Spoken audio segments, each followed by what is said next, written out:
Hey, Monica, did you know it's now even easier to listen to Round the Hay Bale podcast? What? Really? How easy? That's right.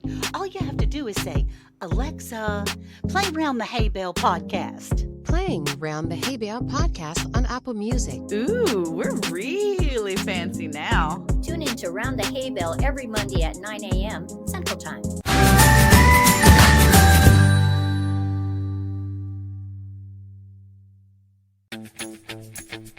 Grab a cup of joe and let's gather round that hay bale. With your hosts, Anne from Andale Homestead, Cayce from Ormsby Farms, Monica from Bland's Promised Land Ranch, and Sandi from Suburban Homesteader, Wyoming, Arizona. Here they are. Hey, y'all, hey. Well, good morning, everybody. This is Sandi from Suburban Homesteader, Wyoming, Arizona. And hi, I'm Monica from Bland's Promised Land Ranch. Hey, everyone, it's Cayce from Ormsby Farms. And good morning. Hello, everyone. I'm Anne from Andale Homestead. I am absolutely thrilled to be able to introduce our guest today. She's a dear friend of mine, but her knowledge is unbelievable in what she does with container gardening. And today, what we're going to discuss specifically, kind of, sorta, is container gardening with my good friend, Miss Pam from the Scaredy Cat Gardener. Hey everyone, I'm Pam from the Scaredy Cat Gardener. Yay, I'm so glad you're here, Pam. I'm going to start off some things because I've had an opportunity to be able to chat with you just a little bit. But, well, more than a little bit.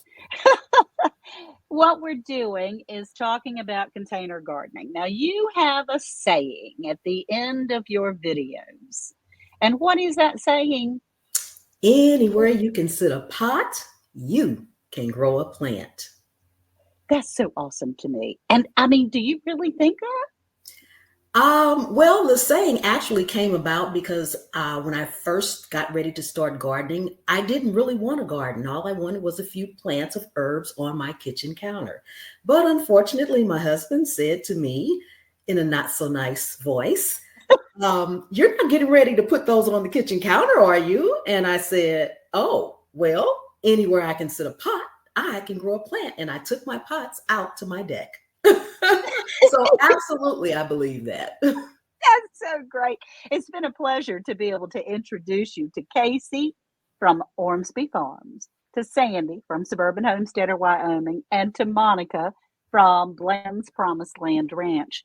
And Monica, we were talking a little bit to you today about containers in your garden. Do you have any containers in your garden? So I do have a few containers this season. So if you've ever seen my channel or if you've ever seen anything that I'm doing, you'd see that on my farm here, in my yard, I have a pretty good sized garden. It's not as big as Cayce's garden, but I do have a pretty good sized garden that's in ground. Cayce and I are now going to be referred to as grounders. Apparently, we're he said that before we started, and I said I like it. We're grounders. But typically I plant everything in the ground. And this year, my back has been killing me. So I was like, you know what? I am going to plant because planting things brings me joy. Like, it really brings me such a happiness and a peace where I can really connect with the Lord. And so I need to get into the garden. And even though I've been in a lot of pain, I was like, I have to do something. And so I started taking some plants and putting them into containers. And I was rummaging through my greenhouse for every single container I could possibly find. And I was like throwing plants in them. And so my containers are actually in my ground garden. So they're just sitting in my garden, placed all around, and surrounding those containers is like massively large heaps of grass and weeds. But I do have some containers this year, and I'm really happy to say that some of them are doing well. The ones I wished were doing well are not, but I do have some containers of herbs. Like, I have Splenda going. I've got a huge container of comfrey, which I know you're supposed to plant like in the ground, but I literally just haven't transplanted it. So I've got a bunch of really nice herbs that are in containers, and I do have one beautiful tomato plant this season. So containers usually aren't my thing, but this year it's my thing. Like it's my season of container gardening, and I'm excited about it because it's going to give me something to do. And I have to say, Miss Pam, I absolutely love that attitude of if I have a space for it, I'm going to put it somewhere. If I have a space to put a pot, it's going to go and I'm going to grow something. I love it. It sounds like something I would say to Eric, like, hey, yeah, I'm going to find a space for it and I'm going to grow it. Absolutely. Yeah. That's right.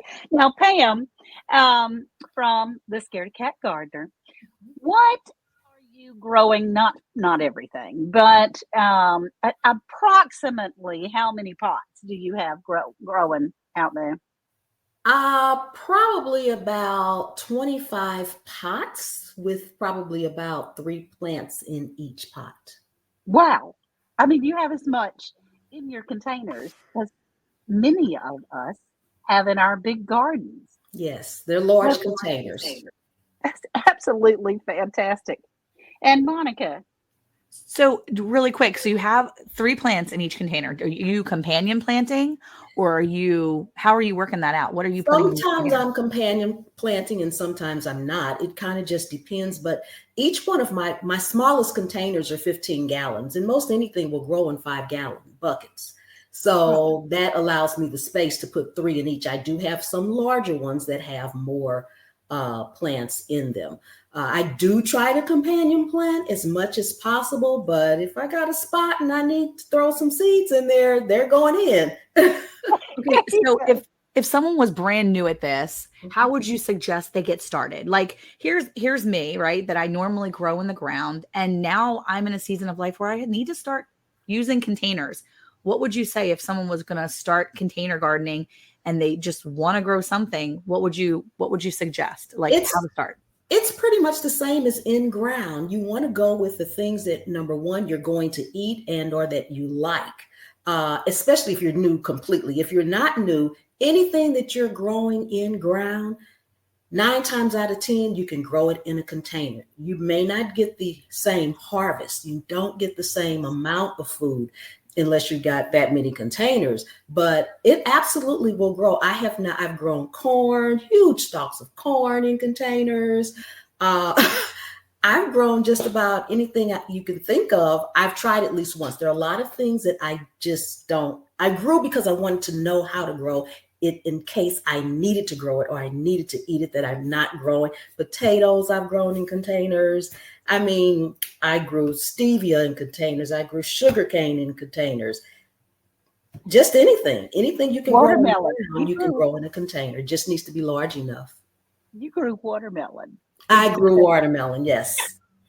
That's so crazy to me. So Sandi, you said you had a number of containers going on in your garden.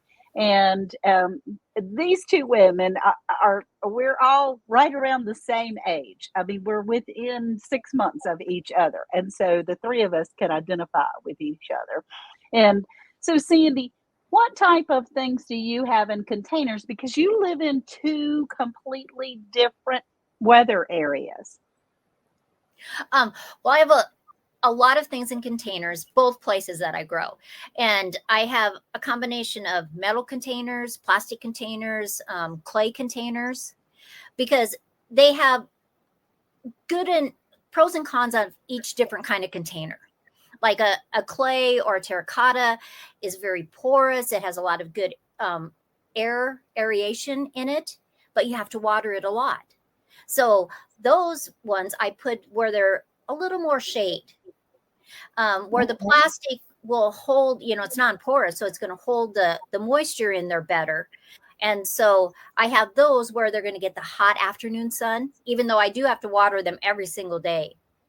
And Pam, you probably have found this too, that even when you put soil in there that's got fertilizer in the soil already, because you're watering so much, you have to have some kind of other fertilizer. I like to use slow release. I'm not sure what Pam uses, but it's just something I like to do. I actually use 511 the most, but what I do is, which is very uncommon, but every single time I water my garden, I fertilize. But I'm only fertilizing with a very, very small percentage of fertilizer. But every time I water, I give them a little food. That's awesome. That's awesome. And yeah, so what type of containers do you use, Pam? Mostly mine are plastic containers, resin containers. I have used just about all different type, but I find that I like those the best for Okay. the things that I grow and the type of sun and shade that I have in my garden. Okay. All right. And Cayce, we talked about some future plans for some container gardening in your area, and the mic needs to be unmuted, but you are somebody that man, and we're excited to be able to hear about what your plans are for your containers. Well, I did have this year, I was sent by a company the grow bags. Y'all know I don't want to say felt, but that kind of material to try them out, to do a video. And I planted onions and potatoes in there. And I'm just going to say, I do not like them at all. I'm not going to call the company's name out, but I do not like them. I'm listening as Sandi and Miss Pam are talking, and I'm thinking that I should have gone with plastic. I should have gone with the 5-gallon bucket. And I did. So I did not like those. I'm very excited that all of us have been reached out to by Vigo Gardens, and I'm excited to get a garden bed sent to me to do herbs and that kind of stuff, because I want to have some. I don't want to be just a grounder. I don't want to be just a grounder, Monica. I want to be an overgrounder too. Hey, wait though. Are the grow bag? I need Sandi's input on this. Is Cayce's use of the grow bags, do we believe that it's actually the grow bags, or is it possibly the user? Don't hate me. Is it user error? Because I find that a lot of times I will have something and people have had success with it, and then I use it and I'm like, forget it. And I am not doing good at it. Now, is it user error on Cayce's part, or are those grow bags like that? Sometimes they're just kind of, for your area. Well, I've used grow bags in a lot of different ways. In fact, I have some out in the yard right now. I find that if I have the grow bags placed where they're just getting morning sun, so the sun's coming up early, sun by 1 o'clock, it's in the shade, it works perfect. If it has that hot afternoon sun, I have to water them 2 times a day or more, because it's just evaporating way too fast for the amount of soil in those fabric bags. So it's basically user error. Yeah. So maybe it's just the fact that if you take them and try something different, maybe a different plant would work better in them. Like you grow something different in them in a different area, because you have a lot of shade, Cayce. Like it's hot there, but it's like a moist heat, and it's moist heat. That's a nice way of saying so humid you want to die sometimes. But no, like you have that moist heat. So like if you have it in your shaded area where you do get some sun, maybe you could grow something really great in them.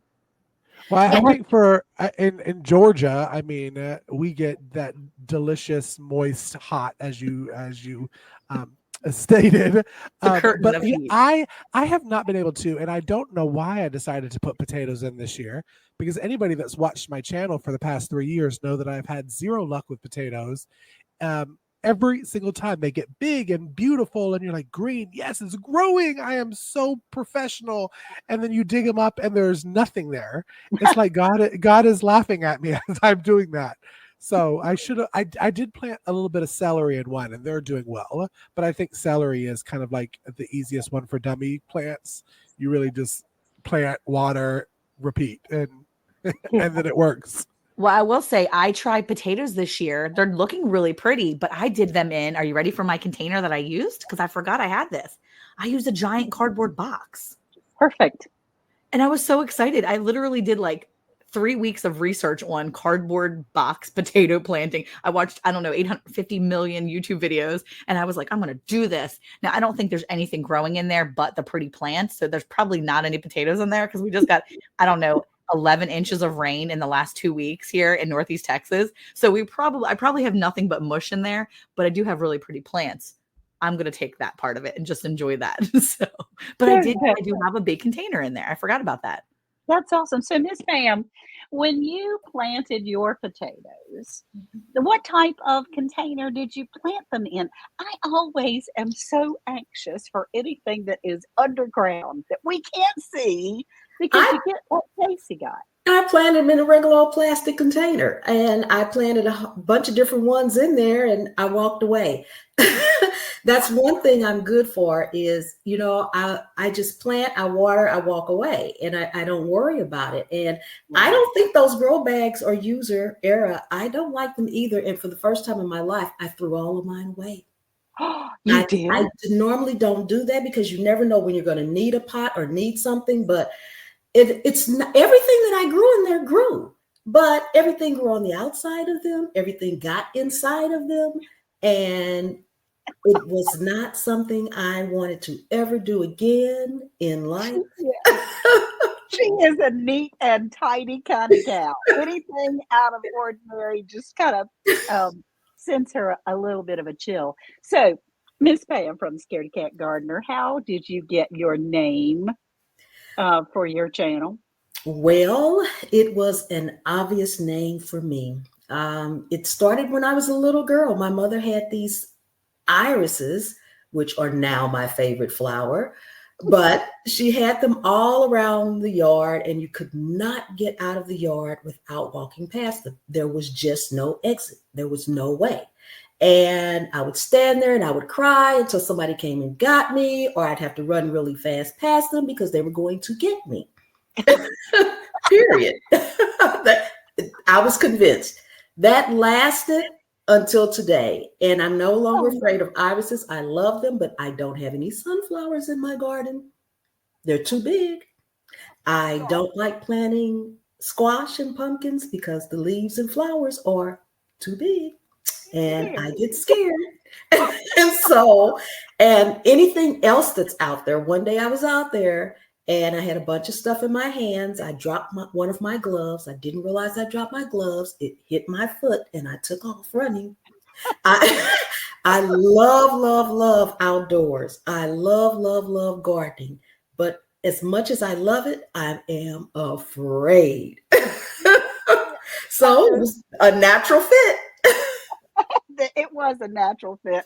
I have seen your videos where you are attempting, and you've gotten so much better about bugs and creepy crawlies that get on your plants in your containers. But you guys really do have to go and check her out while she is. I mean, it is a fit and falling in it when she found a grub worm, or it was something that you had on your tomato plant. Yes. At your expense, I'm afraid. So, but getting back to the grow bags, Cayce, what I have done to be able to help me with grow bags, and Miss Pam, I know that you have already gotten rid of yours. I have a bunch of grow bags. They're very affordable. You can get like 15 for $12 or something. And so, because we are in northeastern North Carolina and we're hot and we have that lovely moist heat, as Monica put it, but those bags do dry out. Like, I swear they dry out in like 10 minutes. It's crazy. But what I did, I saw someone do this. It's not an original idea. Is I got a baby pool and I set the grow bags in a baby pool and kept watering the pool. Once the dirt was really good and moist, I kept the pool wet. Oh, that's a good idea. That saved me from, because I'm not great at maintaining every single day, watering like every 15 minutes based on right. I got to set a reminder in my phone. Have Siri tell me. That's right. So, Sandy, have you had luck with grow bags and things like that? Well, on your, I like grow bags, but I do have them so that they're only getting the sun in the morning. The other thing I have done is I put bamboo around them. Like I'll have a whole group of them, something that's going to make it so that the soil and the roots aren't getting that hot. Because one of the things you have to look at is that plant okay with warm roots? Because some plants are not. And So if they're hot and they don't like being hot root wise, they won't grow and give you the vegetables that you want. And so, and another thing I do is on the bottom of the grow bag, I put paper so that plants and weeds won't grow through there because they'll try to. And so I don't want to do that. Monica? So I was actually going to ask so if I'm starting a container gardening, right? And so like I'm getting ready to get one of these big Vigo gardens soon, one of the beds. Where do I start? What do I do? So you were saying you put some paper in the bottom of your grow bags to help with the weeds. Like, am I going to just fill the whole thing up with soil? Because Erica's going to flip his lid. Like, what am I doing? I mean, I kind of have an idea, but because I've watched videos, I have friends that do like, you go to hugelculture, back to Eden, all that, right? But how do I fill this bed up? Like, start me out. So here I am, brand new, coming from a grounder, coming to containers, big containers now, not like little bitty ones that I'm filling up with just soil, but like a big container. What am I doing? How do I get started? What I like to do is first put cardboard, because no matter if you try to get rid of all those weeds and grass underneath, they want to come up. So I like to put 3 or 4 layers of cardboard. Then I'll put some straw. Then I'll put twigs, logs, branches, anything that I can find.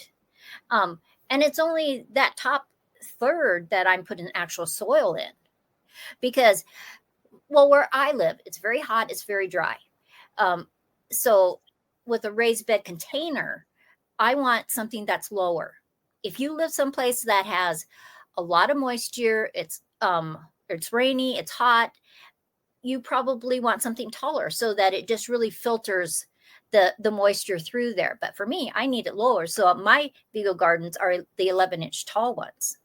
And Pam, what part of the country are you gardening in currently? I'm in zone 8A, which is North Carolina. Okay. See, we're both Carolina gals. Yes. Mm-hmm. And as far as beds, you're getting ready to get a larger raised bed. But one of the things that I remember that you said before was, this is not your forever home. And Correct. so container gardening is something that you appreciate, because if you need to pick up and go, you can pick up and take your whole garden. Exactly. And as a matter of fact, I moved my garden from where I am now. Now it's very hard to find someone to move the garden, but if you can find someone to move the garden, I mean, we could have done it ourselves, but these pots do get heavy at a certain point in time. So you need a little muscle. Right. But yes, I won't have to start over. And that's something I'm looking forward to. And I also do not want to get on the ground on my hands and knees.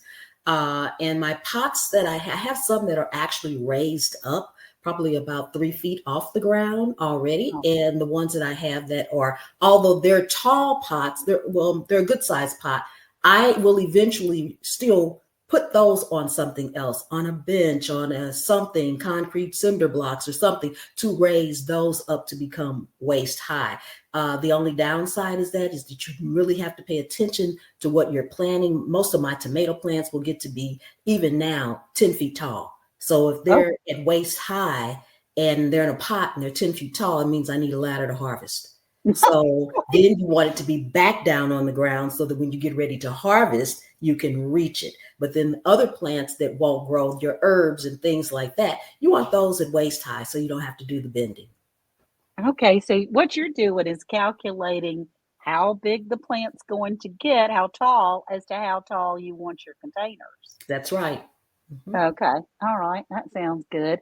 And this Pam is known for her red containers in her garden, which is a lot of fun. She loves the color red in her kitchen. But Monica, as far as containers, you had a question a little earlier. You were talking about metal containers and you were talking about taller and lower containers. What were those questions? So I guess my question was, what plants, and if a metal container will hold the heat longer or cause the soil to get too hot for some plants. So I was just visiting Maryland, and I have a beautiful family friend that has all these amazing containers. She doesn't do anything in ground really, minus some flowers, but she does most of everything she grows in containers. And she was dealing with some heat issues, what we thought might have been some sun damage on some of her tomato plants.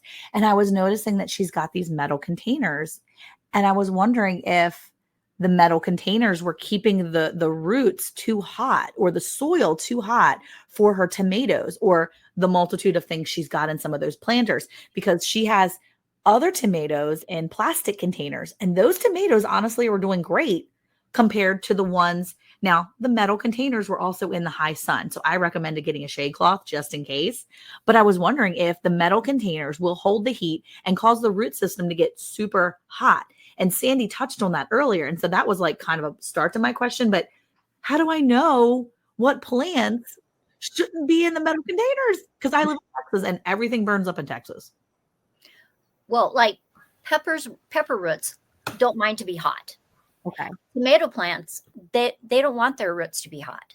And you can use Google and you can just say, okay, what do I need? Now, if it's a plant that needs cooler roots, you can just go with a bigger container too. You know, have that one, like that tomato, in the center of the container, not by the edges, so that there's a lot of space so that the roots will stay cooler in there. Because like and Pam can probably say with her containers, like I don't plant any tomato in anything that's less than 18 or 24 inches tall, because the roots want to go down. Potatoes need a lot of space. Zucchini, squashes need a lot of space, where you could grow chives or lettuce, green onions in a smaller container and it'd be okay, because you just have to know your plant. Okay. That's exactly right. That's exactly right. I do the same thing. You want to get a pot that's going to hold. It's just about research. It's just about researching that plant, and even not just the plant itself, but the variety, because sometimes things will change based off of the variety of a plant, not just the plant itself. Right. And Monica, since you guys have cattle, do you have those great big orange cattle feed things? I got those from the recycle place in town this year. I got like 20 of them. I have them all over my property now, and they're huge. I did them just like a raised bed. I put cardboard, I put twigs, I put straw before I put the soil, and I have all kinds of stuff growing. Another trick, when it's a really big container, even though it has holes in the bottom, you know, usually you put paper or cardboard so the water doesn't just flow through there. But I put holes in the side about an inch above, just in case you have really big rainstorms. Okay, that makes sense. So if I'm starting and I'm looking at the plants that I want to do, I know what I want to grow because I know what we're going to eat. But now I have to take in consideration, okay, are these deep roots versus more shallow roots, right? So like if I'm basic, you got to talk to me like I'm a kindergartner, right? So the most basic researcher, I'm starting and I'm going to Google shallow rooted, you know, is a tomato plant more shallow roots than not? Or how much space does the root system of this plant need? That's kind of what I'm looking up, right? That's my research I need to do before I choose the container of the plant, correct? Is that where I'm on the same page here? Yes, Correct. I think so. Perfect. Because I think that a lot of times we get really excited and we just want to jump in, and I am all for that. That's me. I'm going to be the one to tell you, if you want to do it and then figure it out. It's going to be great. But I also am a little bit of a researcher and I like to do my research too. But sometimes we need to just jump in, because if we don't, we'll research too long. Cayce, do you agree? I agree with our pretty princess who throws seeds all over the garden. But no, it makes me remember the very first episode that we had Sandi on 4 seasons ago. Sandi, you talked about the root system of a tomato plant and how for healthy tomato plant, roots should be the same length, height as your plant. And that way you get the best one. And that has stuck with me over these 4 years when I put in tomato plants, is that when I pull them out, I want to see long 24 to 36 inches of roots. Then I know that I did my job on watering properly and, you know, deep and thoroughly rather than everyday small watering. So that made me think about that when we were talking, is that I remember Sandy telling me that with tomato plants specifically. And I found, because I am in zone 8A as well. Monica, you're 8A or 8B? I don't know. These Texans keep changing it on me. I don't know where I'm in Texas and I'm A or B. I'm like an A and a half. A plus B, maybe. I don't know. Me too, Monica. Well, Me too. I mean, I just moved to the 8A, but it gets so hot here that I have to remind myself for certain plants not to just water like crazy, because it's not helping the plants out. So knowing that your roots have to be the same size as the height probably would help anybody listening on what container they want to put tomatoes in, that you probably don't want the same container for lettuce as you do for a tomato plant. So I'm learning so much. I love this. Well, that's a great way to close it out, Cayce. And a reminder to go back and check out episode 6, where we discuss all about tomatoes. In episode 6, we talked about, so go back and find that, where you're going to hear all those recommendations for how to grow tomatoes, all the different things about the root system and things that we discuss when we talk about tomatoes. So anybody that's listening right now can go back and check out that previous episode. So we learned so much. Container gardening is so fun. And it's just a great way to remind us that if you have a desire to grow something and you have a pot and you have a place to put that pot, you can grow something. You don't have to be bound to being a grounder like Cayce and I have been for years. You can grow in containers and you can grow your own food. And I think all of us here would love to, thank Pam so much for coming in. Make sure you go check out the Scaredy Cat Gardener. Pam, you are amazing. And I really, really say thank you so much for joining us and sharing some of your knowledge with us. Thank you so much for having me. Yeah, I think it's been really wonderful. There's probably so much more we could discuss, but if you want to find out more, you'll have to go check out Pam and her channel, and you can come and listen in to all the different episodes we have here on the podcast. We really had such a great day, and I would encourage you to jump in and try gardening, no matter where it is, in a container or if you're a grounder. Try it, have fun with it, and enjoy what you're doing. So until next time, we'll see you guys on the next episode. Are you enjoying the Hay Bale topics?